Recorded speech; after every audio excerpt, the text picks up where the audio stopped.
Good evening. I'd like to call to order the meeting of Monday, February 26, 2024.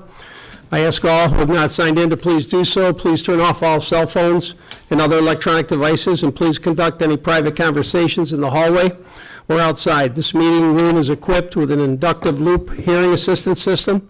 You'll be able to hear conversations through the microphones on hearing aids with a T-switch. Emergency exits can be found to your right and to your left. And this meeting is also live streamed via YouTube with text commenting available. If everyone would please rise and join me in a salute to the flag. Pledge allegiance to the flag of the United States of America, to the republic for which it stands, one nation, under God, indivisible, with liberty and justice for all.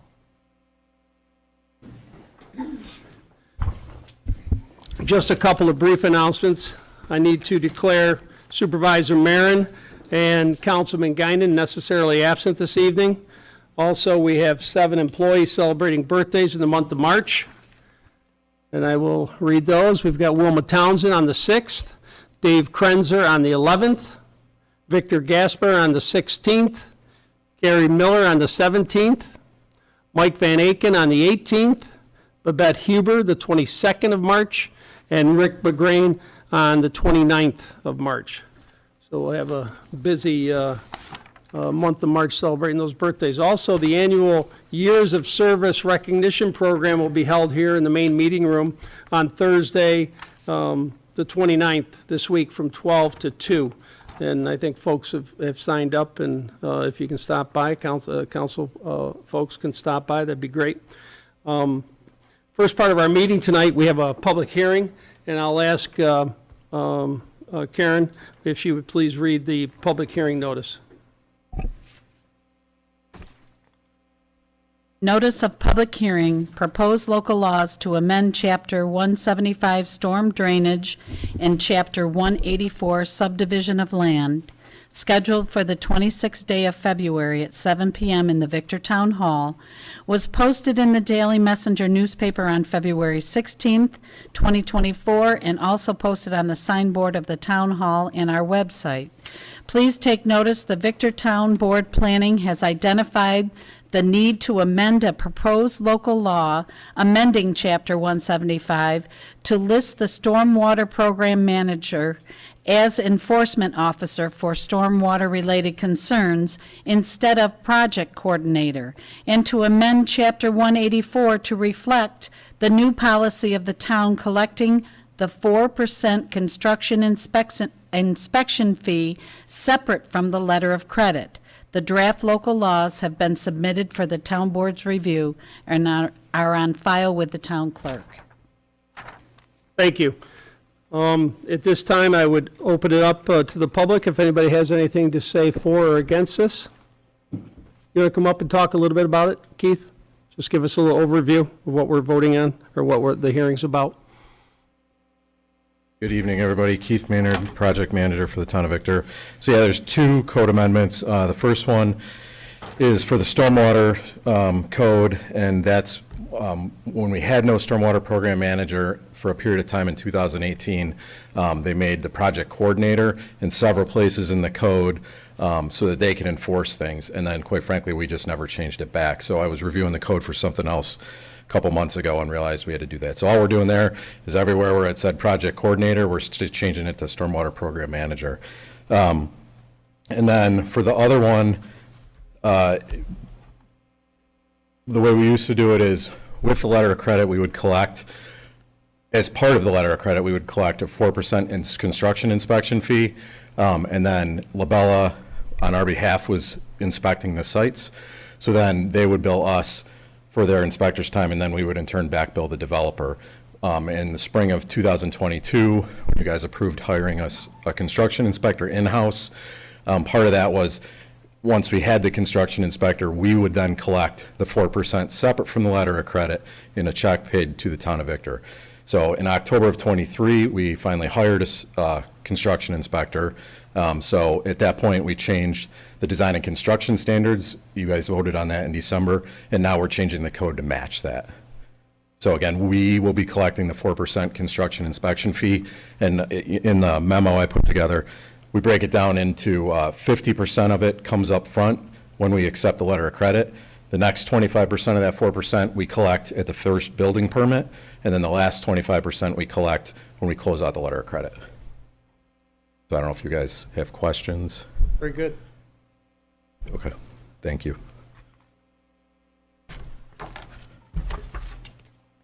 Thank you, Keith. So I'll ask once again if anyone has anything they'd like to say for or against this. All right, I'll entertain a motion to close the public hearing. So moved. Second. All in favor? Aye. Aye. Thank you. All right, and now we'll get on to our regular meeting of February. First, I need approval of the February 12th regular meeting minutes. So moved. Second. All in favor? Aye. Okay. And then we'll move on to the payment of bills, the manifest 4, and I'll ask Karen to introduce that, please. Manifest number 4 in the amount of $265,302.61 has been reviewed by the Victortown Board with the following accounts charged: General Townwide, General Outside Village, Parkland Trust Fund, Highway Townwide, the lighting districts of Fishers, Brookwood Meadows, High Point, Cobblestone, Coil Ridge, Rolling Meadows, Stone Lay, and Legacy at the Fairways, S&S Consolidated Sewer Fund, and Trust and Agency.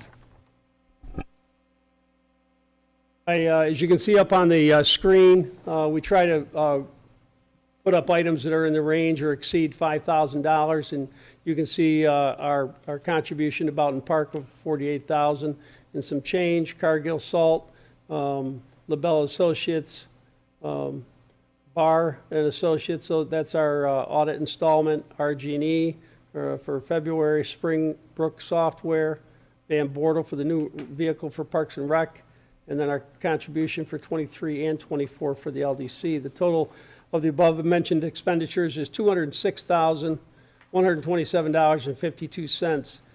Minus the previous expenditures, the total town expenditures were $59,175.09. Do I have a motion? I have a question. Yeah. Hey, Rich, for the audit, do you know how many installments are we doing? 3? Okay, thank you. No questions. No more questions. Okay. So moved. Second. All in favor? Aye. Thank you. We have no privilege of the floor tonight, so we will move to the public comment and concerns. If anyone would like to address the town board at this time, would please come forward. Good evening, town board members. This is Randy Shea, 50 West Main Street, Victor, New York.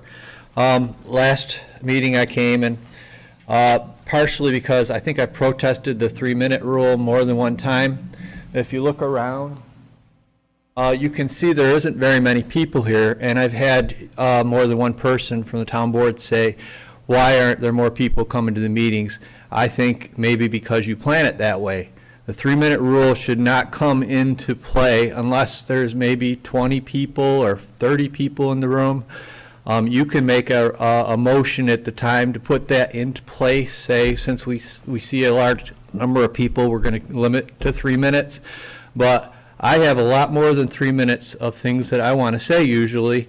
And then also when I do come here and I am constructive and productive and I ask questions about things like, why don't we think about reorganizing the town and have a Department of Public Works, et cetera, et cetera. I've come before you more than one time. I never get any feedback. I don't hear it from any of you, and I don't need to go to the town supervisor. You guys are all independently representing me as town board members, and I would appreciate it if I do take my time to ask questions or propose ideas that you would follow up with me. I don't have much time left. Maybe you'll allow me a little more than 3 minutes. Last meeting, because of the limited time, sometimes I say things fast and you don't even understand maybe what I'm saying or why I'm saying it. I knew Matthew Hoos. He was the county clerk for more than 12 years. And I mistakenly said Matthew Kuhn. I think it might be in the record that way.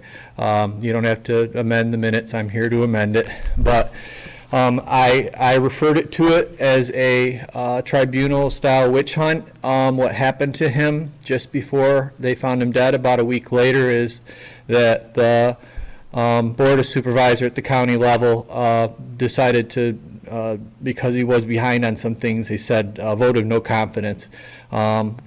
I don't know what was going on in his life. I don't know the circumstances around his death, but it's really just sad no matter how you look at it. But there are right ways and wrong ways of doing things, and as far as whatever it was, we still don't even know what he did. I looked for information on it. I don't think whatever he did was justified, and I don't think that's the right way to go. Not too long ago, there was something called the Me Too movement, and maybe some of you guys know about it. But it turned out, it's actually, if you do research it, it turned out it was a way to do political hit jobs on people. I very much am opposed of rape, and I very much think that we're not doing enough to punish people that do that horrid crime.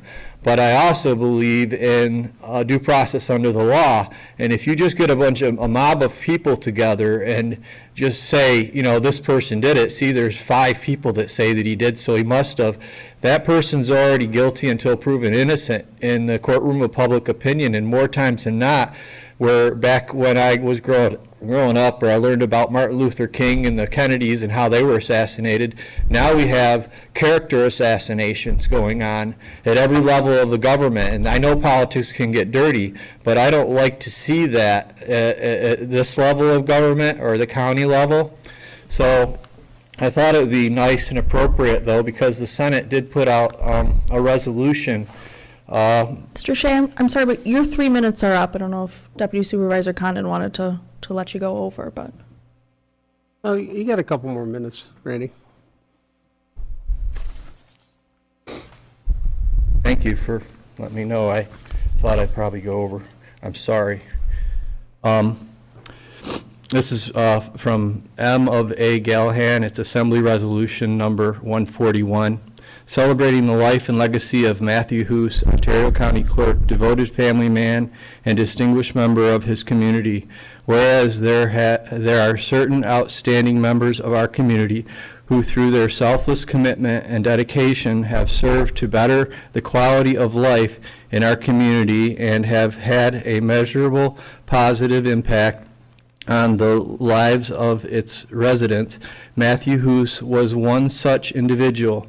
And whereas it is with profound sorrow and deep regret that this legislative body records the passing of Matthew Hoos, noting the significance of his purposeful life and accomplishments.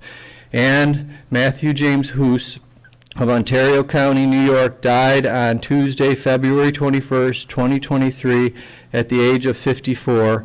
And whereas Matthew Hoos was born on August 26, 1968, in Canandaigua, New York, to Pamela and Norman Skip Hoos. As a young boy, he enjoyed hunting with his grandfather, working at the family bakery, and playing sports such as baseball and bowling. And whereas from there, Matthew Hoos forwarded his passions by managing bowling alleys across the eastern United States before moving his young family back to his beloved hometown of Canandaigua.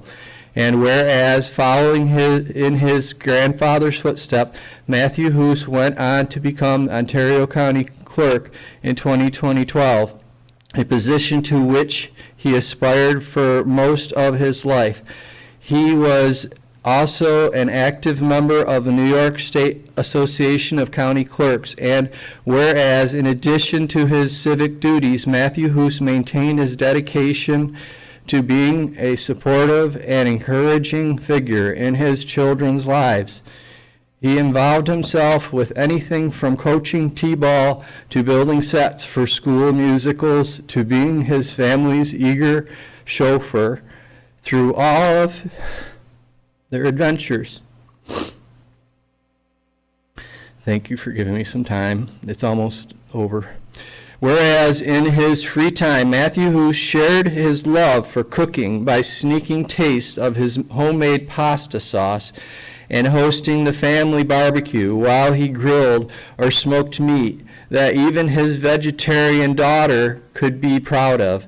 He also enjoyed the outdoors, whether on the golf course with his friends and family, on the lake fishing and boating, or appreciating the Maine coastline with his cherished wife, Amy.